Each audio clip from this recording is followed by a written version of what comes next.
Hey, it's Meg Ellison, Drive North podcast. Super happy. I mean, really seriously happy to have joining me on my podcast. It's like a dream come true.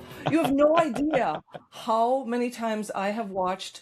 Well, in advance of Wheel of Fortune, I don't want to say that you were the warm up act for Wheel of Fortune, but I think that would be Mr. Food. But Geoff Weller, like my number one favorite guy on. I mean, like Stop. honestly, I don't watch any cable news. The only news that I watch is Channel 12 WJFW out of Rhinelander. And you, when you're on Geoff Weller, I'm like, there he is. He's Well, standing we over the thank you mic. for that. Yes. Yeah. Oh, Thank Meg, I could not be happier to join you today. I'm looking forward to you. this for, gosh, a couple weeks, right? A couple weeks in the making now, Couple and our years. schedules finally meshed, and here we are. How are you? I'm great. And I can't, I mean, like, I don't even know where to begin, but let's start by, because, I mean, uh, you do kind of everything at that station. I mean, you're the Jeff of all trades.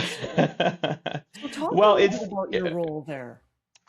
it's expanded through the years. So I started here back in 2015. So I'm going on what 11 years now, right? And um, I was hired as the weekend meteorologist, and then quickly kind of turned into the weekday meteorologist, which became the chief meteorologist. And now, gosh, for 5 years now, Meg, I've been doing the chief meteorologist role along with the news director role. So I am in charge of, I have the responsibility of running a team of 30 plus meteorologists, sports reporters, and journalists, and then also, putting my approval on any stories that come out of this building. So, it can be a time robber on some days, but it also is incredibly fulfilling for me. As a kid growing up, I was always had my finger on current events, right? I always knew what was happening in the news. And to have that or this level of kind of like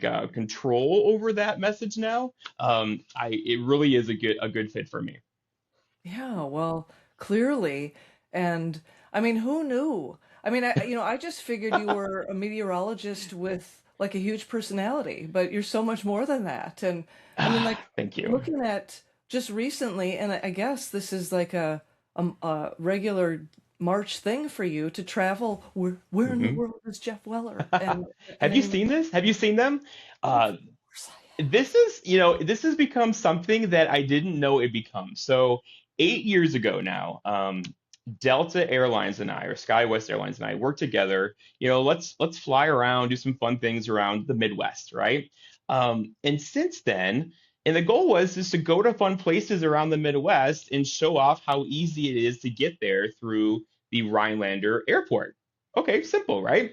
I have. But like since then, like the series has gotten such like people like literally had that jingle in their head, like where in the world is Jeff Weller, right? It's become like this spring thing that I do where I leave for 3 weeks in March or April. This year was March. And I travel to destinations around the world and do our local weather reports from these destinations, right? And each year the budget keeps getting bigger and bigger and bigger. So I'm trying to find these like really cool places to go and like literally spend some money and show off how cool it is there.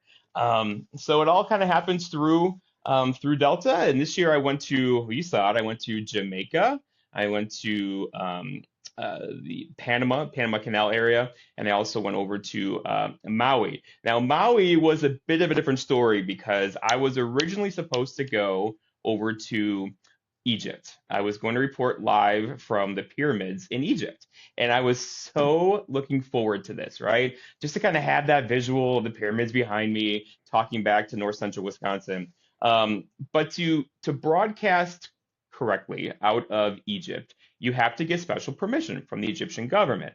I got that permission. It took weeks. It got it up. Okay. But then things began to sour. Like, the U.S. kind of raised the terror threat because of the war in the region. So they ended up kind of signaling to me like, hey, we don't want you to come right now. And okay, if they don't want me there, fine. So I had to kind of scramble last second and change my Egyptian trip over to Maui and this only happened because I had heard that the whales, right, the whales that kind of migrate from Alaska down to Maui every spring, they were like everywhere. I'm like, well, I want to see some whales. So I find the best beach to see whales, and sure enough, there's like whales everywhere. So I'm like, this is kind of cool. So that's how this trip came along. But along the way, gosh, Meg, I've been to Iceland, I've been to Dublin, I've been to Rio. I mean, the list of places I've gone on this series is just, it's long, and every year I'm kind of trying to outdo myself with it. Gosh, well, I mean, what's left? I guess at least you can look forward to next year. Gosh, you have to be. Yeah, well, here's the fun thing is, when I do this, it's just me. So when there's technical issues, like it falls on me. Like there's no one there to kind of save me, like chief engineer. Feel your They're on pain, man. phone, Feel your pain. but it's but it's one of those things where, oh gosh. So like my first day in Panama on this series this year, we had technical issues, right? So we had what's called a live view, which is, in newsland, that's it's routinely used to get a satellite signal or a good cell signal out of a area anywhere in the world, right? So you tell live view you're going here, and they kind of hone that signal in. Well, it had issues my first day, right? So I'm like, kicking off the series with technical problems. But so it does happen, which is why I do plan 2 days in each location. And usually I'll leave Rhinelander on a Saturday or Sunday. I kind of have Sunday to myself to kind of enjoy the area, sightsee, figure out what I want to do and talk about while I'm there. And then, of course, Monday and Tuesday are the live shows at 4, 5, and 6. So, but I'm telling you, there is literally a process where I sit down and be like, okay, where do I want to go now? And so this year, those are my 3 locations. Well, and you think, well, if I've got technical difficulties, I guess, oh, shoot, I guess I'll have to go to the beach. Right? I'm sure. Well, okay, so I try not to give up that quickly, but certainly there's like, okay, well, if I can't get on board here, I'm okay walking over to the beach. And all 3 locations this year were tropical climates, so it was, that was rough because I knew back home here was going through some things. And by the way, that's the second year this has happened where I go on this trip. And last year was in April. Remember how last year we had that big ice storm? Yes. It was later, right? Mhm. So part of my trip overlapped the ice storm. This year, part of my trip overlapped the big snow forecasted, the blizzard that hit north central Wisconsin. So part of me is just like, oh man, I really need to be home and like in studio kind of coordinating this. But that wasn't the case. So, but you should know, if you're watching that, you should know that, Chase and Devin, my team is very competent. We're in direct communication. I just feel a little weird showing off a tropical island. Meanwhile, back here at home is going through, 1.5 feet of snow. No big deal. Thanks for the sympathy, Jeff. You So didn't hopefully show. it didn't come across as haha suckers, but No, yeah. you're such a chipper guy. I think we all forgave you for it because Yeah, well, thank you very much. somebody's got Yeah, to take one for the team. you gotta have a positive outlook on life, right? Yes, So yes. Well, hey, so you talked about so you've been in this morphed role since 2015. Prior to coming to WJFW, mhm. where in the world was Geoff Weller? So right out of college, first of all, I knew when I was 5 that I wanted to be a meteorologist, right? On family trips, spring break trips down to Florida, um, my sister and I could bring a friend with, and we did every time. And instead of being like outside on the beach, I would be inside watching the Weather Channel. Oh, So I knew then fun. something was wrong. I knew that something was wrong, and my family knew something was wrong, right? And then I kind of honed that, and then eventually I got into the best meteorology school in the country, which is OU in Oklahoma, right? At the time, it was the best research meteorology school. Also, around that time was the time the movie The Twister was coming out. Twister was Oh, coming yeah. out, right? So, Hmm. which is a funny story there is I got into the college I wanted to get into, um, and I ended up picking up different internships in Oklahoma City while I was there. 2 of the people that are in that movie I interned with, which is really, really cool. One of them just passed away. His name is Gary England. But like I developed these really cool mentorships while I was in college. And gosh, I was a kid in a candy store. So throughout the day, I'm learning, meteorology with students and people just geeky as I am about meteorology, right? Which was my first kind of experience with that. When you go to college and you're in a room of people like with your major, and those people they're interested in the same things you are, and you realize that, and it's kind of like, this is cool. All right, we're all a little geeky here, right? And then, eventually in meteorology land, you peel off and go kind of like the on camera side of things, or like behind the camera National Weather Service work. I knew I wanted to work on TV and on camera. But I ended up picking up an internship at Fox 25 in Oklahoma City. And this picture of my day, throughout the day, I'm learning at school in Norman. And then at night, I go or afternoon, up to Fox 25 in Oklahoma City. And literally, my job was to find tornadoes. They would literally hand me the key to the satellite truck and say, "Hey, Geoff, go find a tornado. And when you do, press this button. We want to go to you live and hear your report." So my college experience, Meg, was something out of a fairy tale. So I intercepted 44 tornadoes while I was there, Oh my right? And I God. feel like, looking back now, I feel like I had the best like college experience anybody could possibly have, right? Out of college, I did something different though. I chased the money. Um, and I got into restaurants for a while. In college, I ended up working at a couple of restaurants just for extra money, and then I found out that I liked it. I liked it a lot. Like this interaction with the people, and then all of a sudden I'm being asked to like manage shifts, and I became like a general manager of one of these restaurants. When you're 24 years old, I think it was 25, and here's, somebody's offering you, here's $75,000 to come run our restaurant, and I liked it. I'm like, oh, I should probably go do that for a while. It just hit differently then. So I did that for 10 years. I ended up working for, or ending my career in restaurants with the Cheesecake Factory, which you're sure you've heard of, Yeah. right? And I worked for them. I was kind of like a traveling manager, where I kind of went into, I would say, underperforming restaurants and helped fix what was wrong. And I like that because I was single at the time, and they would house me for like 6 months, and then move me to the next place, and I loved it. It made a crap ton of money, but you have no life. Like, you're literally working 120 hours a week, right? Wow. So it just became, I knew I wasn't going to, I couldn't do this forever. I couldn't do that Mhm. forever. So I ended up giving them about a year's notice. I was working at the Cheesecake Factory in Chicago. Year's notice, and they still asked me to stay on longer, which was made me laugh a little bit, and I did, extra 3 months. And then picked up an internship back in meteorology with Cameron Moreland over at NBC 26 in Green Bay.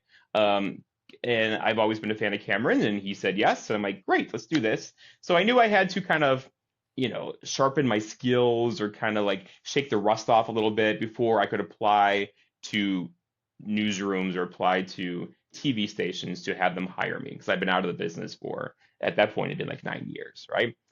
So I did that, and then I applied, and I knew I wanted to work in north central Wisconsin because my family has a lake house in Amherst, which is down just southeast of Stevens Point.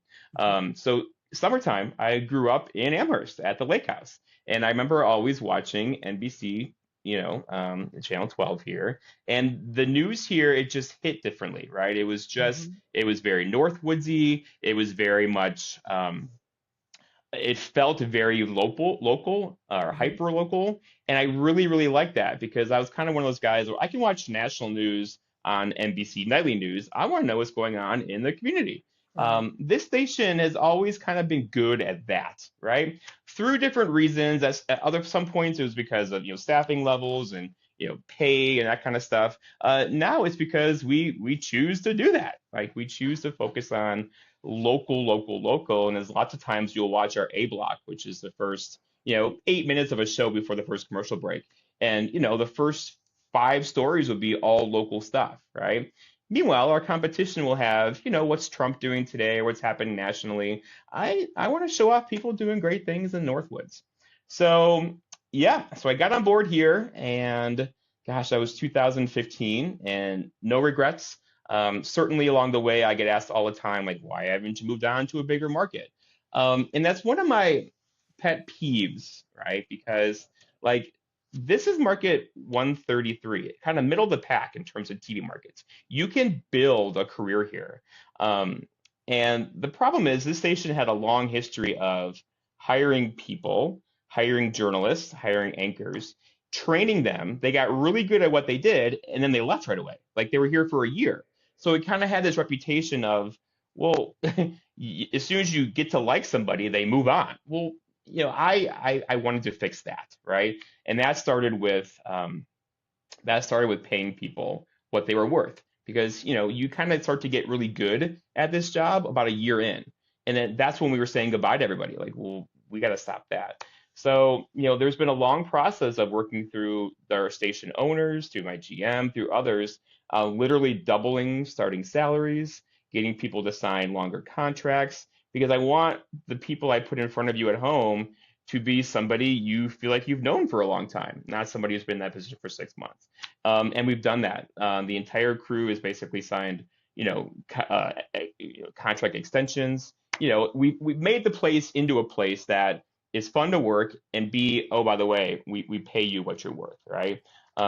So I don't like that whole stigma of we're a training station, which you can say that about any business in the world. You always get on board when you're onboarding, you're always training, right? Mhm. I want people to think about this WJFW as a place they can have a career, and a lot of them have thought about that.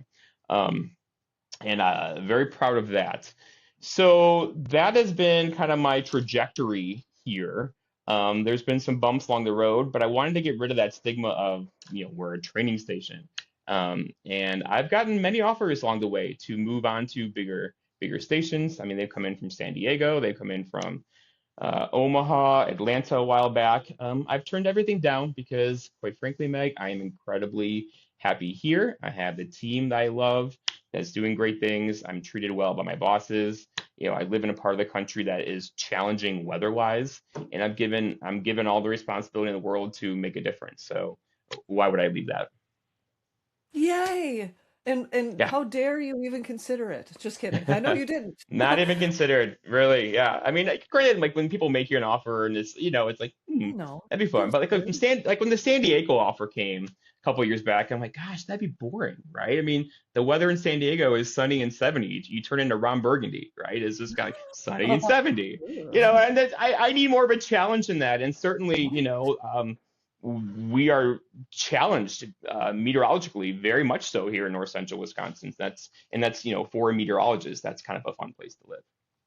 Well, and I think that's the beauty, I guess. And I mean, we're on the tail end of winter, so I think we have a more optimistic attitude about spring on being on the cusp of spring. Yeah. But it is nice to have that variety of I mean, if nothing else in life, we can always count on the weather to be different. There's a different kind of like spirit in the air right now. You can feel it, right? That optimistic spring thing. Yeah. And I tell you, it's funny. I'll tell you, um, I hit my wall pretty much on February 1st. Like I'm kind of ready for spring to roll around on February 1st, right? Mhm. Because the holidays are over. We've had our chance to play in January. The snow trails are usually open. This year they're open much longer than that. But then like February 1st, I'm kind of like, okay, I'm ready for warmer temperatures. And in the beginning, I used to say that kind of on TV. I stopped because, the chambers of commerce were getting mad at me, thinking I was scaring away people from visiting the Northwoods. Oh. But I get it. I get it. I get it. I get it. Part of what my job is, and I thoroughly embrace this, is I am part cheerleader for the Northwoods, right? The Like you often ambassador, man. you often hear me on TV. I'll be like, hey guys, if you're watching online from Minnesota, Chicago, Madison, come up here this weekend because the weather's fantastic. The snow trails are awesome. The ski resorts are open. Let's do this, right? Mhm. So I understand what that is, and I really think it's kind of cool. I have a platform to kind of encourage people to come, visit a place of the country that I really, really love. Well, so I will admit that I'm like a tiny weather geek myself. I mean, we have like a weather station, and I mean, it is there's something about I used to joke when I was on the radio with we get a report from some other meteorologist who will remain unnamed. Are you But cheating I on me, Meg? Are you no, cheating on me? no, not anymore. No, I mean, but I just used to joke that it's like game day when there's some sort of inclement weather Yeah. going on, and it's exciting. And I mean, I get how you must have been like, oh my gosh, I get to chase tornadoes in college, and Hmm. and I like we have I just minor stuff, but I pay attention obviously to, ooh, is it windy out, or is Hmm. it, what the temperature is, but even I think I got inherited some of that from my dad because when he passed away, he gave me this, I don't know, like this weather, well, he didn't give it to me. I ended up getting it, but like this little weather station that Hmm. sent alerts when there were warnings or whatever, watches or whatever, and Yeah. severe weather watches. And so do you have a lot of that stuff at your house that, I mean, would be like, oh my gosh, you really are kind of a weather geek. Yes, I have firmly embraced the geekiness of who I am and what I am. I have weather stations at my house. I have weather stations at my lake house. I have, of course, all the technology in the world is here at work as well. Sure. You should maybe next time we do this again, I'll show you our weather cave. I can do it from our weather cave, and it really is. It's like Star Trek in there. It's really Oh, sophisticated, cool. and there's like 15 video monitors and like computer. It's cool. It's really cool. So I get to go back there and geek out. And quite frankly, you know, how many years into this, I when I open the door to that weather cave, it's just like I'm a kid in a candy store. Like, okay, let's go make a forecast, right? And like that process of forecast making, and then going on TV and sharing that thought, or what I landed on with thousands of people every night, it's kind of meaningful stuff. And I hopefully that will never leave me. Well, and I mean, you really do. I mean, not to lay it on too thick, but I mean, it's very apparent when you are on camera. I mean, that and I mean, you kind of have this this spirit. I don't know how to describe it. I'm not doing it well, but even just amongst your colleagues, when you guys are all on camera together, it's just you just are fun, and it goes beyond. This will sound too, like philosophical. It transcends the weather because, and I mean, it was very clear that there's more to what your job or what you're doing than just giving a like just giving your viewers a weather report. And I mean, it's just fun, and it's very clear that you really enjoy what you're doing, and it's inspiring. I mean, for anybody, I think that's watching, that's like, wow, I want to love my job like Geoff Weller does. Yeah, thank you for that. I appreciate that, and I do get that a lot. I get a lot of emails from people saying you are so into this, right? Like I'm jealous of how much you're into this kind of thing, right? And I take that as a full compliment because that just means I love what I do. Um, Also understanding the responsibility that goes with that as well. Of course, there's always during a severe weather outbreak, the tone becomes a bit more serious, right? The longest I've ever been on TV straight Oh is yeah. 3 hours and 13 minutes. 3 hours and 13 minutes. I remember that Wow. day because I broke into the end of NBC Nightly News, right? Broke into and we so I preempted our 6 o'clock show, preempted like Wheel of Fortune, and then kept going into How prime dare time. you. I think it was The Voice, and this was back a few years back. It was the Shatek tornado storm that came through north central Wisconsin. It was kind of heading toward Tomahawk, then Anago. But it was just me that day. And I remember 3 hours and 13 minutes. I had to go to the bathroom halfway through it. I'm like, okay, we're gonna keep doing this. And then I was very proud when I finally handed it over to NBC of the content we put out that day, and the backside team that supported my work that made me look good on TV, right? So that was a thing. But you're right. There's um, this job is fun. This job is fun. There's times, it absolutely is stressful. There's lots of F bombs that drop around here every once in a while when things go sideways. Because deadlines are real. The 5 o'clock show is coming. The 4 o'clock You gotta show is be coming. on the hour, man. You If gotta. we're not ready, we look silly, right? So I always say when the F bombs start flying, it's because we care, right? It's not because someone didn't do something. It's just because There's just been so much that day that we had to kind of control and funnel into the show that we're just a little behind schedule. But there's some tense moments every now and then. I don't know if I want to stump you because I sort of feel like you would be you're kind of a person that if you had this, you would probably have already achieved all of it. But do you have a bucket list? And if so, what's on it? A bucket list and what is on it. Or maybe, I mean, you could just say one thing if you don't want to divulge too much. Um, TMI. Gosh, what is on? I feel like the one place I've fallen short, I would say, is for a while there, I was going for my master's degree and I stopped doing it. I stopped doing it and I partially have a little bit of regrets of not finishing that, so that would be on my bucket list to finish at some time before I die kind of thing, which hopefully isn't soon. The bucket list for me is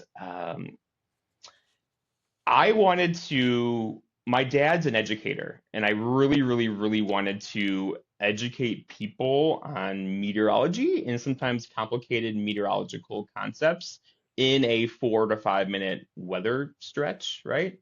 Um, and I think I found that doing it on TV is a little rough. Recently I just completed my 415th school talk, 415th school Oh. talk where I go to different schools in the area and I talk with kids of all ages and different professions and I literally have school talks made up for like kindergarten through third, third through eighth grade, eighth through high school.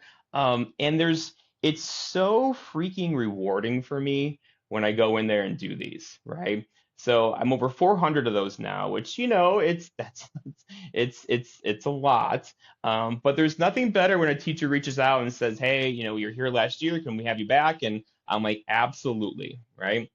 Um, Bucket list for me now is I'm also a pilot. I'm a CFI, a certified flight instructor. Cool. I got my license, all of them back in 2008, and I wish I used them more. Meaning, I thought I could do this job, right, and the requirements of this job, and also handle teaching people aviation on the side. I do teach an aviation meteorology class over at Nicolay, but I want to take on some students again. So my bucket list is to somehow find the time to manage doing this with the attention it needs, and then also taking on a few students to teach them aviation, which has been kind of like my second professional passion behind meteorology.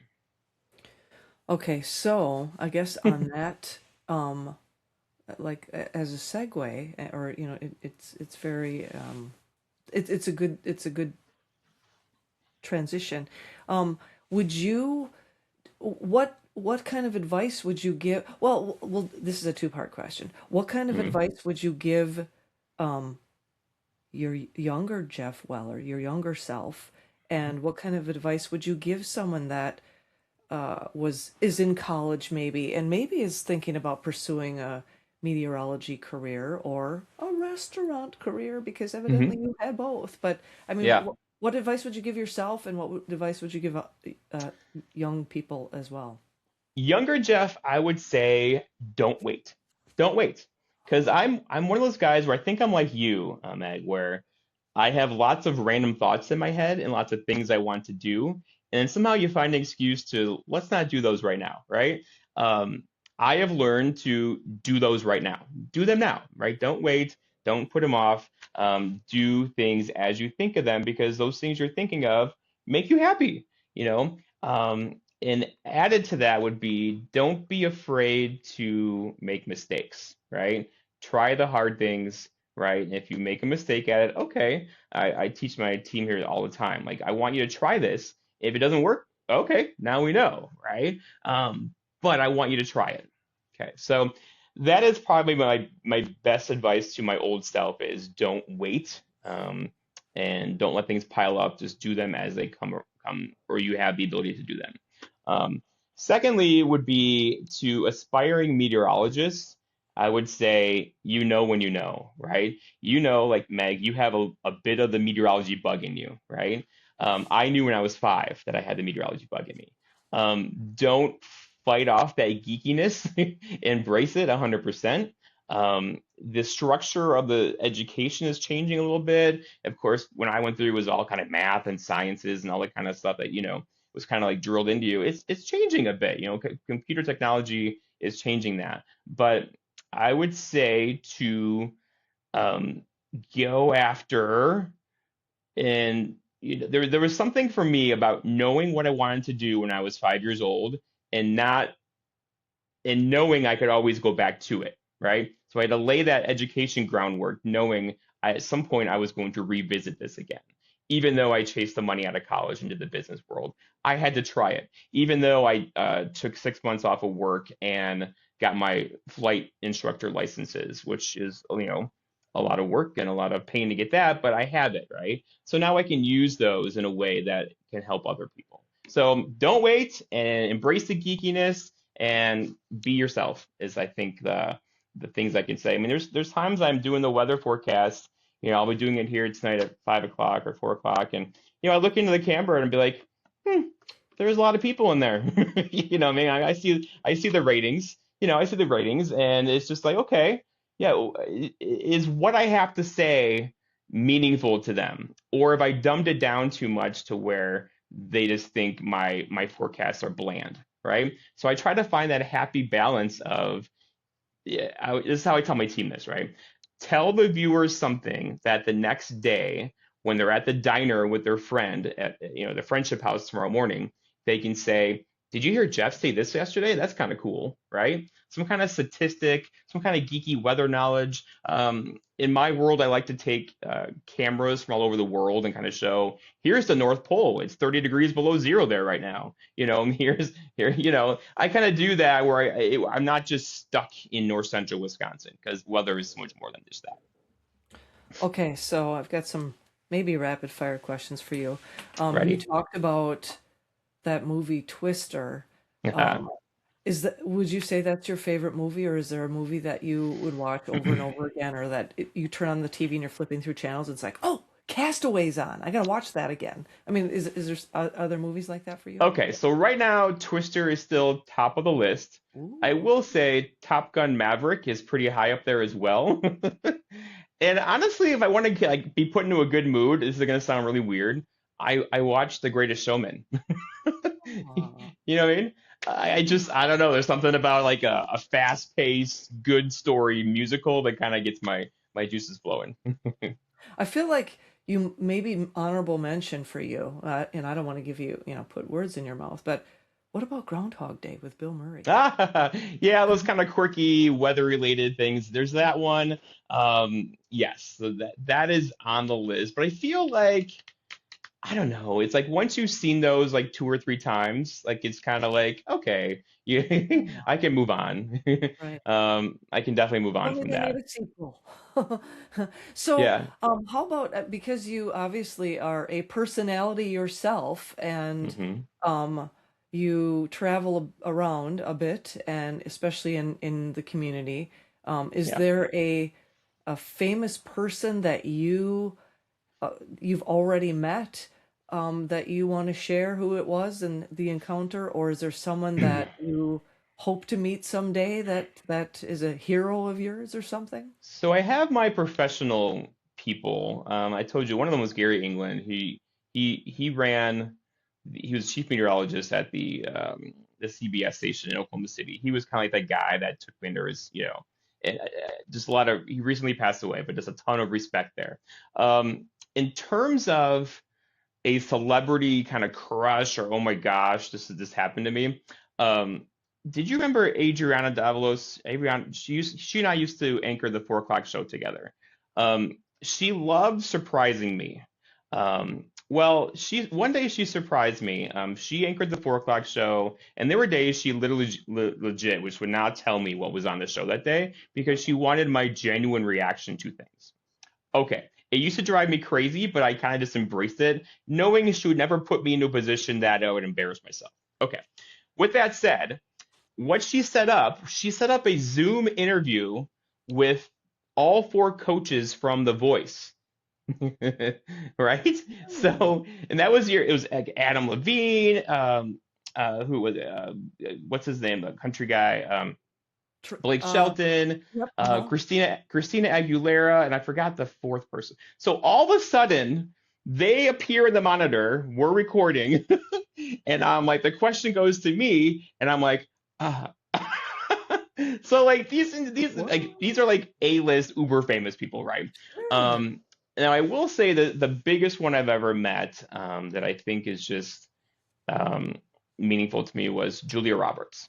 Julia Oh, Roberts really? was, yeah, yeah, yeah. And I will Is say she that this as hand, beautiful in this, person as she is on camera? yep, yes, yes, yes. And this hand has shaken the hand of Miss Taylor Swift. I met Oh, her in Houston. wow. I met her in Houston.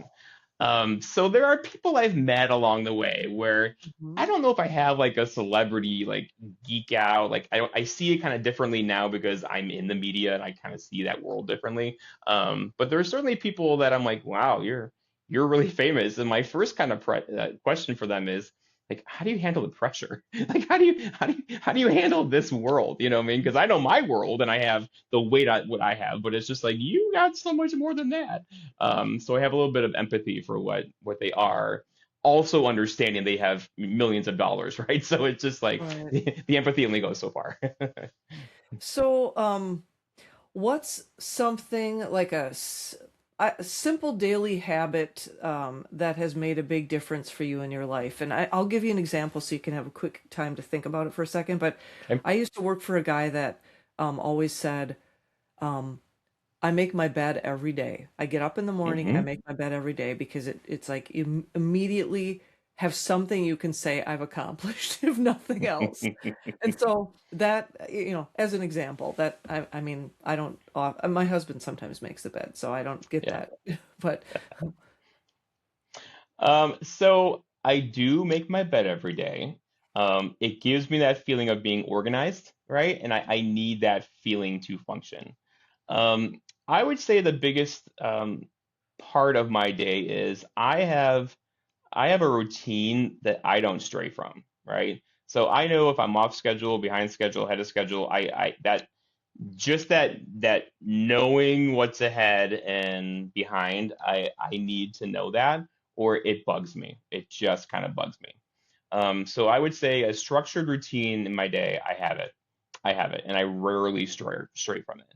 Um, Days off are often weird for me because I'll leave myself some time just for to do whatever, and I don't know what to do with myself. I will say, hey, I do have a superpower though. I didn't tell you about this. I have a oh, tell me. my superpower. You might laugh at this. Is every night since we're talking making the bed, right? You signal me there. I somehow in my sleep remove all of the pillow covers. Like literally Really? every morning I wake up and all four pillow covers are not on the pillows. So I don't know how I do this. It's just something I do. Maybe someone sneaks in your house and does it as a No, practical joke. I've caught myself doing it. I've caught myself So doing it, and wild. it's the strangest thing. Gosh, And have it's you just one of have those. you asked ChatGPT what that could be? I mean, maybe I that's have not. you I can have not solve. asked ChatGPT, but Wow, that's good. I call it my superpower because it is just weird that when I talk about it, no one else seems to have that issue. No. I might have to do some research on that for you. And yeah, maybe it just has, I don't know. I can only speculate. So we can't go without talking about your faithful sidekick, Theo, right? Your Oh dog? yeah, he's right here behind underneath me Yes. here. Oh, So poor dog. Theo had a busy morning. Oh, he So did. all right, so Theo, you guys all know Theo. I just got lucky. He's 6 years old now, but since he was 2.5 months old, I've been bringing him to work with me. I wanted I wanted our audience to grow up with Theo, right? Or Theo grow up with our audience. Mhm. So I've routinely had him on the shows. Through the years, we've had him. We have a thing called the Theo Cam, where the camera follows him around the studio. Yeah. And it's actually kind of funny. And through the years now, of course I host the 4 o'clock show, up North at 4. Oftentimes the guests that come on the 4 o'clock show, they're nervous. Theo has turned into something of a therapy dog, where he comes over and like he makes people feel less nervous. And that was something I wasn't expecting to have happen, but it's kind of happened through time. So yes, he's my trusty sidekick. He just turned 6. He had a busy morning because he decided to capture a turkey this morning. Oh, Yeah, he decided to have turkey for breakfast, and he caught his own turkey. oh, all right. Which I can't blame him Good too much. job, Gabriel. I've had him on he's on a raw food diet like his entire life. Like he doesn't eat kibble. He eats, I literally give him a turkey breast or a chicken breast or a Like hamburger. carrots or Um, something? Or... yeah, it's well balanced, but so I understand it. But like he had a good breakfast with turkey this morning. So, but yeah, I've been lucky. I work in a place where my bosses were like, heck yeah, Theo's the guy. He's become kind of our mascot. His paw print is in the cement outside the front door here at the studio. Oh, So we've just embraced that, and to me, it's very Northwoodsy. It's very out in public. I get asked as much about Theo as I get asked about any other people I work with. Um, and it's just one of those things where you're not going to get that at a TV station in Chicago or in Rochester or I mean that it just doesn't happen, right? It's something about the Northwoods that allowed me to do this and have him be, kind of a prominent um, animal or pet on TV with me. And I personality. no regrets. He's fantastic. He's sleeping under my feet right now Oh. because he's had that busy morning. So You yep, know, Theo's doing well. He just turned 6 years old. well, and I guess I have to tell you that don't sell yourself short because I know that the Northwoods is a wonderful place to be. It's a very Mhm, unique part of I want to say it's just like a hidden gem in this country and but mhm. you you also are a gem. I mean Aw, I really mean that. I mean it's rare I think to find someone that has uh such a great personality you feel like I mean when I watch I feel like I remember watching when we say we would turn on and I mean we used to catch like the end of the news and then mhm. I was just like oh my gosh we are missing out we got to get the TV on at 6 o'clock because then obviously Wheel of Fortune I know I sound Mhm. like I'm 80 years old and I should be in a rocking chair but No? I love Wheel of Fortune but so Yes. we just started watching it and then I remember saying to my husband I'm like who is this guy? He's great. And I mean we just immediately became big fans and it was just like it was no longer oh this is the show that's on before Wheel of Fortune. It's like oh let's Mhm. watch the Channel 12 news because Geoff Weller's going to be on and I mean you really are a unique individual and that's I mean that really is part of Well, what my makes bosses, I'm sure, are glad you're saying that, so I it's appreciate true. that. And I am It's true. too. Again, I'm completely happy here. I'm glad that my personality kind of comes through. And you're not alone in terms of Jeopardy and Wheel of Fortune. I see the ratings, and a lot of people are like you. They watch Wheel of Fortune, and they're not all 80, don't worry. 75. So yeah. I mean, this is. I'm not sure. I thought when I started here 10, 11 years ago that this was going to be the place where my career would just kind of like flourish and I would get involved with the community and do all the things I do and be rewarded by the WBA and other networks in terms of my content. But here we are, and I think obviously there's some hard work in there, but also I think it just stayed true to myself and just did what I love. I think that kind of naturally comes out, right? And so now, for me, there's a lot of, I feel the pressure of the news cycle these days, and I'm in that role as news director where I kind of have to manage that. Um, and that's kind of my biggest challenge right now is not letting it all get to me and pile up. But certainly I have no regrets. There's no regrets looking back. And hopefully there's, 11 more years to go plus some, right? Okay, so last question, Yeah. and this, your fans and viewers would probably want to know the answer to this question is so that they can run out and buy it for you. But what what what is an example of your one of the favorite gifts that you've ever received? Because you want more of them, right? Favorite gifts. Yeah, Um, something weather Gosh. related. Well, here's the thing. I kind of have everything I Yeah, need weather related. I know. Um, For me, I think a favorite gift would be, um, gosh, something for I my favorite place to go right now is my lake house down in Amherst, right? So something cottagey that I can, remember and look at this object and think of the people who appreciate what I do.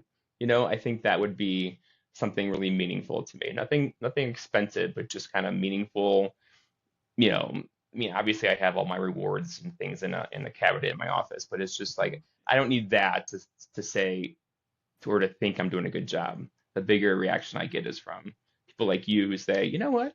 I tuned in because I saw you at the end of the show to watch Wheel of Fortune, and then but something just made me gravitate to you, and that's I don't know, Meg. That's meaningful stuff to me.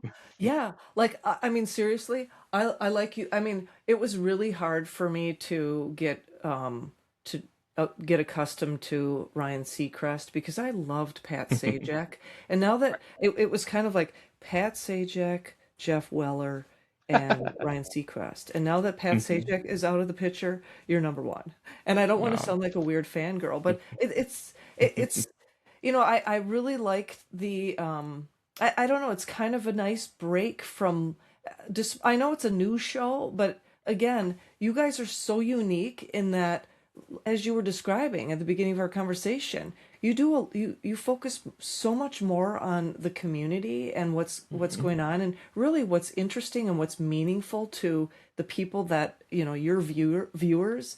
And I mean, everybody needs an escape from the garbage that we see on the news and social media, and you guys Mhm. provide that. I mean, I'm so grateful for it. It's like, yes, I Yeah. love the fact that we can just sort of escape for, well, now it's a whole hour because it's from 6 to 7. Yeah. As, And that's on purpose, Meg. It really is. I mean, I would rather lead our show with a bake sale in Anago, right? Than something happening nationally that's just gonna tear people apart. You know right, what I mean? right. And And and people so are and so those are divided. those are the decisions I get to make, and I make them. And it's we if you watch today, our first five stories will probably be everything local. They'll all be local, right? It's working. It's working for you, Thanks. and keep it up. And yeah, well, Thank you. I know that you probably have. Well, I don't know. Maybe you got to take Theo out for a walk, or take get. No, we already went dog parking today. Oh, you did. Next up is I'm shooting some promos. It's springtime now, so we're shooting the new kind of outdoor promo season coming around as the snow is melting. So that's next, and then of course I have a show at 4 o'clock today. Yes, Um, tune in and and every weekday. yeah, and also what you don't know, you may not know, Tell Meg, me. but everything you see me do here on TV, we also do for our sister station over in Bangor, Maine. It's an ABC and Fox TV station. So these two Oh, stations have one owner, and it was 6 years ago now. They asked if we could come, if we would be the sole weather department, right? And I looked at everything and I said yes. Over in Bangor, Maine, if you ever go over that way, ABC, Fox ABC 7, I am on their 5 o'clock news or 6 o'clock news or 10 o'clock news. It's what it is. I go over there like 3 times a year. We'll shoot promos and things. It's certainly very strange not being there. It is a mind-numbing mess if they have like a huge winter storm and we have a huge winter storm. Like keeping them separate in my head is a thing, because so two it can different be a lot. languages. Ah, But we record their news a little bit before our news every day, and it's worked for 6 years. Um, it was kind of funny. Was it 3 years ago now? I was nominated for an award with the Maine Broadcasters Association, like Best Weathercast Award. But France. they didn't know that we weren't there. I mean, so Oh, you had to be in state to win this award. So we told them then, but that's a compliment because we make it kind of seem totally. like, Right. we make it seem like, I mean, my interaction with the anchors is just like you see Dan and I or Jake and I or Lily and I do here, right? I know who the anchors are. We toss back and forth to each other. It's fine, but it really is an interesting tidbit about what my day is like here because everything you see me doing on TV live, I'm also doing recorded just before the show for So our station. Do you take on an East Coast accent when you're doing that? There's a couple of the town names where I have struggled with it, like Machias and Kennebunkport and all these, Oh, you know, I mean, you try to have a little twang to it, right? Or at least the right. best you can. That what you think should be like a Boston accent is not really.